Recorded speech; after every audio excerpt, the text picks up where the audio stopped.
On the edge of the Atlantic Ocean, where the sea breeze mingles with the scent of salt and palm oil, stands this castle with several architectural styles: Danish, Portuguese, and British colonial additions.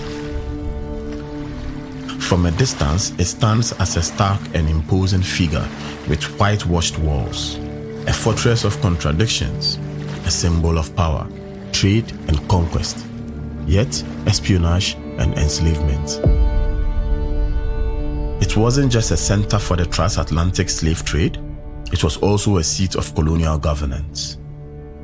European governors sat in the same chambers where enslaved Africans once languished in chains. This castle has changed hands multiple times.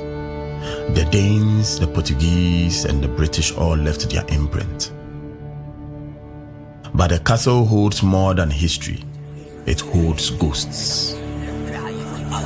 This is Walls of Power, Shores of Pain, Ghana's forts and castles reimagined by a Ghanaian filmmaker. Today, we walk through Christiansborg Castle, where power and pain have long shared the same walls.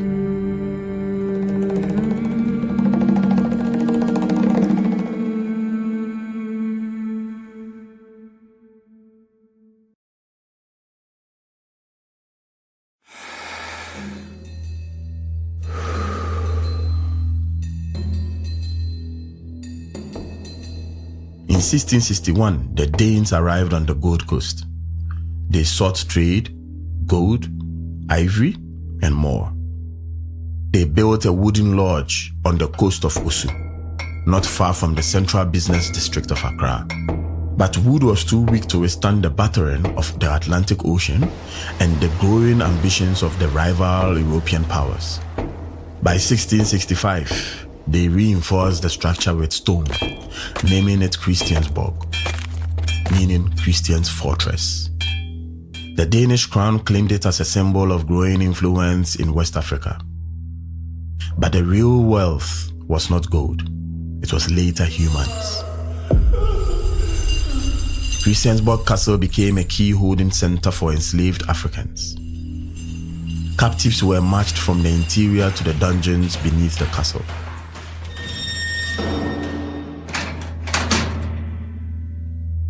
Once again, the reality was bleak. The rooms were dark, humid, and overcrowded. Disease thrived. The air was thick with the stench of human suffering. So we prepare. Media mean to me be more, mean to me be more. We are a bomb.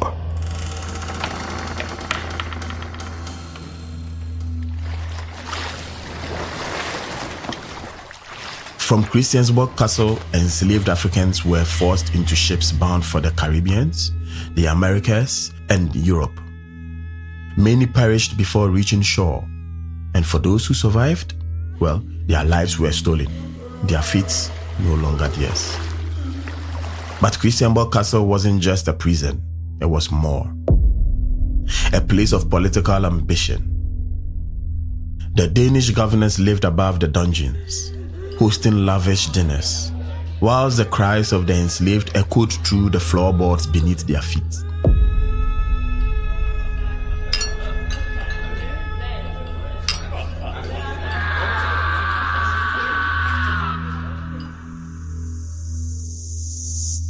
Beyond the forecourt is a large garden, created and expanded during British rule, with paths lined with palm trees and frangipani winding through neat grass, offering a calm space for lecture and political talks, despite the castle's harsh history. This castle was a place where politics, wealth, and suffering stood side by side, divided by mere stone and fauna. So I asked, there are rumors of underground tunnels beneath this castle, leading to notable homes in its vicinity. How true is that? Well, some believe they were used for secret escapes. Others say they are lost to time, hidden beneath modern Accra. Did you know that this castle houses Queen Elizabeth II's room? Yes, I learned the room was prepared for her visit to Ghana in 1961 during her royal tour of the country.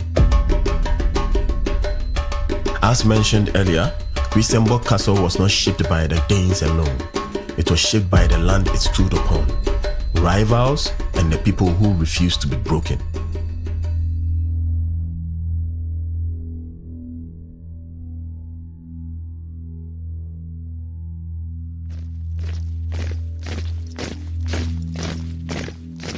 Power is never stable, and Christiansborg Castle changed hands many times. But one of the most dramatic takeovers in its history came not from an European rival, but from an African king. In 1963, Nana Sikahene of the Kwaku kingdom saw an opportunity. The Danes were growing complacent, confident in their control over the region. But Sikahene had other plans. Disguising himself as a merchant, he approached the Danish governor under the pretense of conducting a trade negotiation. He brought gifts, gold, textiles, and palm wine. The governor, eager for wealth, welcomed Sikahene and his men into his castle.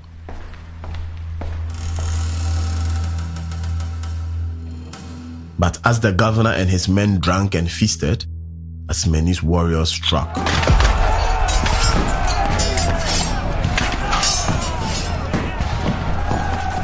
They overpowered the Danish guards and seized the castle. Nana Sikahene stood atop the battlements of Christiansborg Castle with his warriors behind him. The castle, once a symbol of European dominance, was now in African hands. Sikahene held the castle for almost a year, using it as a strategic base for trade and political influence. But what happened next was even more remarkable. Rather than holding on to the castle by force, Nana Sikahene played a long game. In 1694, he negotiated its sale back to the Danes for 50 marks of gold. But Sikahene didn't return everything. He kept the original keys, tangible proof that for a time, the fortress belonged to the African ruler.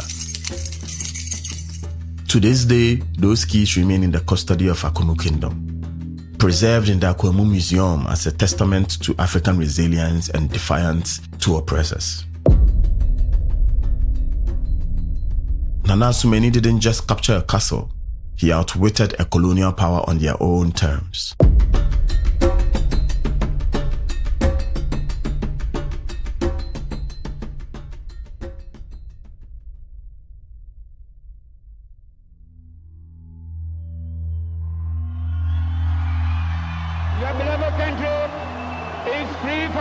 In 1957, Ghana became the first African nation to declare independence from colonial rule. Christiansborg Castle became the seat of Ghana's new government. Kwame Nkrumah, Ghana's first president, walked through the same halls once occupied by Danish and British governors. The castle, once a place of suffering, had become a symbol of African sovereignty.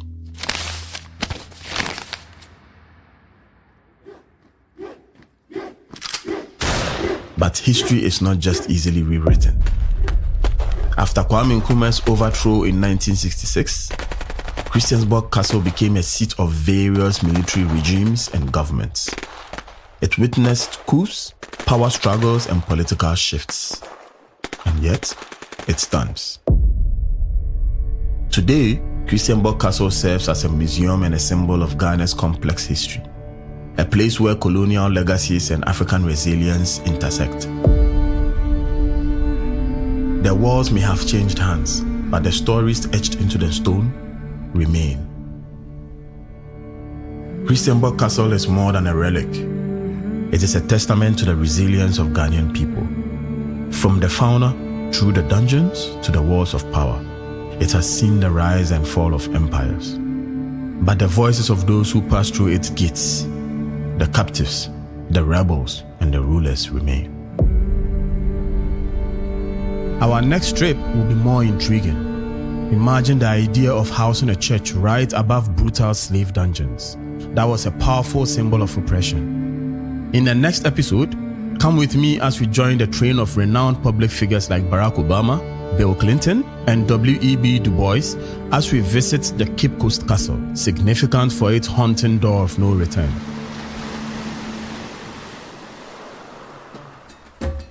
Written and narrated by me, Kwaku Sikahene Adakwa.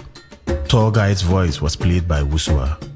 This series was fact-checked in consultation with Samuel Akwa of Ghana Museums and Monuments Board. Sound score and design by 801 Studios.